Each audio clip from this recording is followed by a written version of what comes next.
जय जगन्नाथ। आशा करुचे आपण माने सब भलरे थिबे।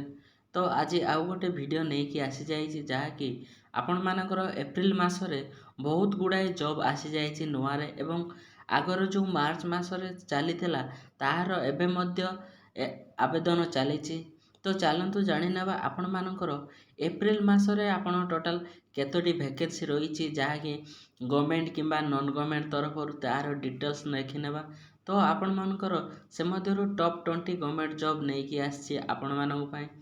तो एईटा आपण मानको कुआ जाय पारे एही मासर नियुक्ति वर्षा अटे जहाँकि आपणकर ओडिशार समस्त कैंडिडेट एही सब पोस्ट को आवेदन करि पारबे। तो सेही पय आपण मानकर वीडियो देखिबा निहाती दरकार जहाँकि डिटेल्स रहिछि। आपण माने जदि स्किप करितेबे आपण माने जानि पारिबेनी तापर मेसेज करिवे पोस्टटा कोन। तो चलतु वीडियोटा शेष पर्यंत देखिए मो सहित एवं आपण मानकर एज कौन रही ए सब पोस्ट आवेदन करने को एवं आपण मानकर क्वालिफिकेशन कौन मागिछि आपणकार सैलरी केते रही एवं आपण मानकर एलिजिबिलिटी कौन रहिबो एवं आपण मानकर मेन होची टोटल पोस्ट। तो टोटल पोस्ट जानि रखंतु आपण माने वीडियो रे कहबी। तो चलतु सेटा ही देखि नेबा एवं लास्ट डेट आपण मानकर को पर्यंत रही एप्रिल मासर जो जो वैकेंसी आसी से गुड़ाक एवं आपण मानकर ऑफिशियली आपण मानकर जाइकी देखेबी से वेबसाइट रे आपण मानकर ए गवर्नमेंट जॉब गुड़ाक अछि न नाही।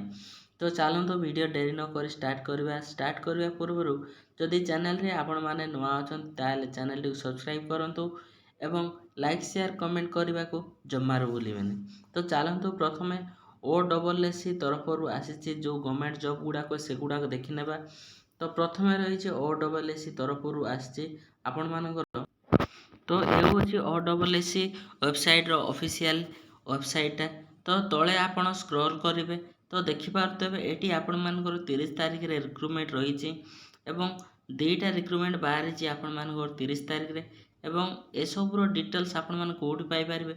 जो तले कैंडिडेट कॉर्नर रे आपण एडवर्टाइजमेंट लिखाई छि ए एडवर्टाइजमेंट रे क्लिक कर देबे आपण माने एवं एथिरे आपण मानकर जो सब OSSC तरफ रही छि रिक्रूटमेंट गुड़ाक तार डिटेल्स आपण मान एठी पाई जिवे। तो वर्तमान सुधा आपण मानकर बहुत गुडा रिक्रूटमेंट रही छि OSSC तरफरु। तो चलतु से गुड़ाक मध्य आपण मानकर लास्ट डेट केबे रही छि तार देखि नेबा।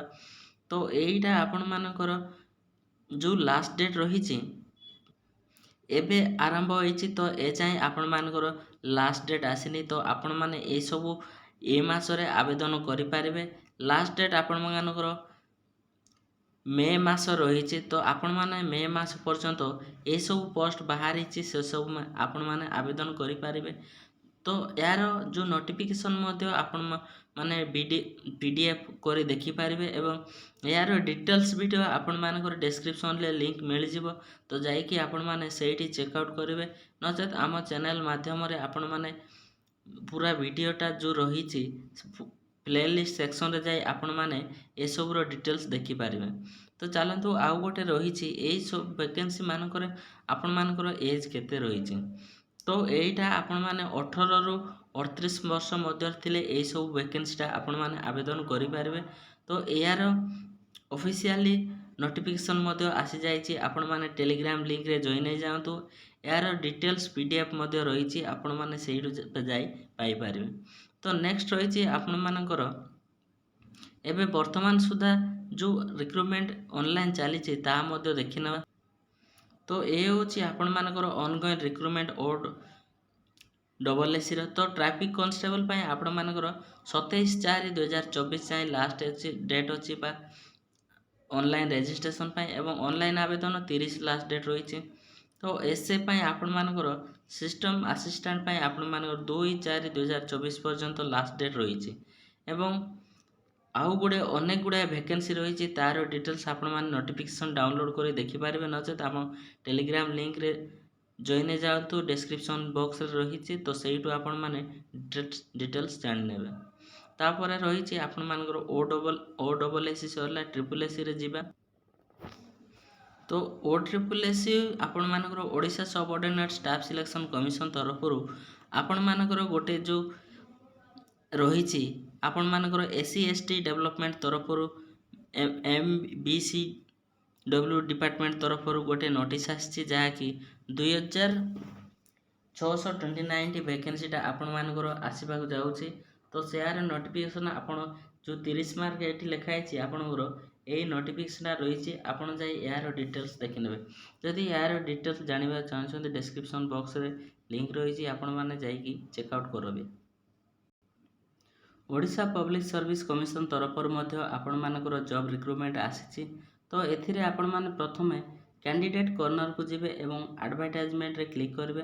ଆପଣମାନଙ୍କର ଯେଉଁ ସବୁ ଆଡ଼ଭାର୍ଟାଇଜମେଣ୍ଟ ବାହାରିଛି OPSC ତରଫରୁ ତାର ଡିଟେଲ୍ସ ଆପଣମାନେ ଏଇଠୁ ପାଇପାରିବେ। ଏବଂ ଏଥିରେ ଆପଣମାନଙ୍କର ଯେଉଁ ଆଡ଼ଭାର୍ଟାଇଜମେଣ୍ଟ ସେକ୍ସନରେ ଯିବେ, ତ ଆପଣମାନଙ୍କର ଏଥିରେ ବହୁତ ଗୁଡ଼ାଏ ଜବ୍ ବାହାରିଛି। ଏଇଟା ଆପଣ +3 କରିଥିଲେ ଆପଣମାନେ ଆବେଦନ କରିପାରିବେ। ଏବଂ ଆପଣମାନଙ୍କର ଅନଗୋଇଂ ରିକ୍ରୁଟମେଣ୍ଟ କେମିତି ଜାଣିବେ, ତ ଆପଣ ଆପ୍ଲାଏ ଅନଲାଇନରେ ଯାଇ କ୍ଲିକ୍ କରିଦେବେ। ତ ଆପ୍ଲାଏ ଅନଲାଇନ୍ କ୍ଲିକ୍ କରି ସରିଲା ପରେ ଆପଣମାନଙ୍କ ପାଇଁ ଗୋଟେ ଇଣ୍ଟରଫେସ୍ ଆସିଯିବ ଏଇଭଳିଆ। ତ ଆପଣମାନେ ଓକେରେ କ୍ଲିକ୍ କରିଦେବେ। ତାପରେ ତଳେ ସ୍କ୍ରୋଲ୍ କରିବେ, ଆପଣମାନଙ୍କର ଯେଉଁ ସବୁ ରିକ୍ରୁଟମେଣ୍ଟ ଚାଲିଛି ତାର ଡିଟେଲ୍ସ ଆସିଯିବ। ତ ଆପଣମାନଙ୍କର ଆସିଷ୍ଟାଣ୍ଟ ପ୍ରଫେସର ପାଇଁ ଆପଣଙ୍କର ଲାଷ୍ଟ ଡେଟ୍ 29/4/2024 ରହିଛି। ଏବଂ ତାପରେ ରହିଛି ଗ୍ରୁପ୍ A ପୋଷ୍ଟଟା Indira Gandhi institute of technology Sarang Parla, Maharaja Parla engineering college Brahmapur and government college engineering Keonjhar, ଏସବୁର ଆପଣମାନଙ୍କର 24/4/2024 ରହିଛି ଲାଷ୍ଟ ଡେଟ୍। ଏବଂ ଆପଣଙ୍କର ଜୁନିୟର ସିଭିଲ୍ ଜଜ୍ ପାଇଁ ଜୁନିୟର ଡିଭିଜନ ସିଭିଲ୍ ଜଜ୍ ପାଇଁ ଆପଣମାନଙ୍କର 20/4/2024 ଲାଷ୍ଟ ଡେଟ୍ ରହିଛି। ଏବଂ ନେକ୍ସଟ ରହିଛି ଆପଣମାନଙ୍କର ମାର୍ଚ୍ଚ 20ରେ ବାହାରିଥିବା ଯେଉଁ OPSCର ଗଭର୍ଣ୍ଣମେଣ୍ଟ ଜବ୍ ଆପଣମାନଙ୍କର ଆସିଷ୍ଟାଣ୍ଟ ପ୍ରଫେସରର, ସେଥିରେ ଆପଣମାନଙ୍କର ଲାଷ୍ଟ ଡେଟ୍ 20/4/2024 ରହିଛି। ଏବଂ ଆପଣମାନଙ୍କର associate professor different discipline group A post ପାଇଁ ବାହାରିଥିବା ପୋଷ୍ଟଟା ଆପଣମାନଙ୍କର 20/4/2024 ଲାଷ୍ଟ ଡେଟ୍ ରହିଛି। ଏମିତି ବହୁତ ଗୁଡ଼ାଏ ଜବ୍ ରହିଛି। ଆପଣମାନଙ୍କର ଏଜ୍ ଯଦି 21ରୁ 38 ମଧ୍ୟରେ ଥିଲେ OPSCର ଯେକୌଣସି ଜବ୍ ମଧ୍ୟ ଆପଣମାନେ ଆବେଦନ କରିପାରିବେ। ଏବଂ ଯଦି ଆପଣମାନେ ସାଲେରୀ ବିଷୟରେ ଜାଣିବାକୁ ଚାହୁଁଛନ୍ତି ତାର ଡିଟେଲ୍ସ ମଧ୍ୟ ରହିଛି, ଆପଣ ଡେସ୍କ୍ରିପସନ୍ ଲିଙ୍କରେ ରହିଛି। ଆପଣମାନଙ୍କର group A, B, C, D post ଏବଂ ଆପଣମାନଙ୍କର OPSCରେ କେତେ ସବୁ ସାଲେରୀ ମିଳିବ, OSSC, OSSCରେ ଯଦି group A, B, C, D job କରନ୍ତି, ସେ ଆପଣମାନଙ୍କର କେଉଁ ଲେଭେଲରେ ଜବ୍ ଗୁଡ଼ାକ ମିଳିବ ତାର ଡିଟେଲ୍ସ ମଧ୍ୟ ରହିଛି। ତ ଆପଣମାନେ ମେନଲି +3 କମ୍ପ୍ଲିଟ୍ କରିଥିଲେ ଆପଣମାନେ ଏଇସବୁ ଦରମାର ଫାଇଦା ଉଠାଇ ପାରିବେ। ଏବଂ +3 ପଢ଼ୁଛନ୍ତି ଯଦି ତାହେଲେ ମଧ୍ୟ ଆପଣମାନେ ଏଇସବୁ ପୋଷ୍ଟ ଆବେଦନ କରିପାରିବେ। ତ ଏହାର ଡିଟେଲ୍ସ ଆପଣମାନେ ଟେଲିଗ୍ରାମ ଲିଙ୍କ ଜଏନ୍ ହେଇଯାଆନ୍ତୁ, ଆପଣଙ୍କୁ ସେଇଠି ମିଳିଯିବ। ତ ଚାଲନ୍ତୁ ସେ ଟେଲିଗ୍ରାମରେ କ'ଣ ଜବ୍ ଅପଡେଟ୍ ହେଇଛି ତାର ମଧ୍ୟ ଗୋଟେ ଝଲକ ଦେଖିଦିଅନ୍ତୁ। ତ ଇଏ ହେଉଛି ଓଡ଼ିଶା ଜବ୍ ଟେଲିଗ୍ରାମ ଲିଙ୍କ ଆପଣମାନଙ୍କ ପାଇଁ ରହିଛି।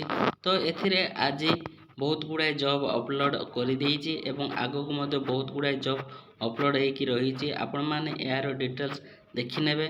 ତ ଆପଣମାନେ ଟେଲିଗ୍ରାମ ଲିଙ୍କରେ ଜଏନ୍ ହେଇଯାଆନ୍ତୁ। ପ୍ରତିଦିନ ଆପଣମାନଙ୍କ ପାଇଁ ଏଭଳିଆ ଜବ୍ ନୋଟିଫିକେସନ୍ ଅପଲୋଡ଼ ହେଇଯାଉଛି। ତ ଆପଣ ସେଇଠି ୟୁଟ୍ୟୁବରେ ନ ଦେଖି ମଧ୍ୟ ସେଇଠି ଆପଣମାନେ ଚେକ୍ କରିପାରିବେ। ତ ଆଶା କରୁଛି ଭିଡ଼ିଓଟା ଆପଣମାନଙ୍କର ସାଙ୍ଗମାନଙ୍କୁ ମଧ୍ୟ ସେୟାର କରିଦିଅନ୍ତୁ, ଯାହାଦ୍ୱାରା ସେମାନେ ମଧ୍ୟ ଜାଣିବେ ଏବଂ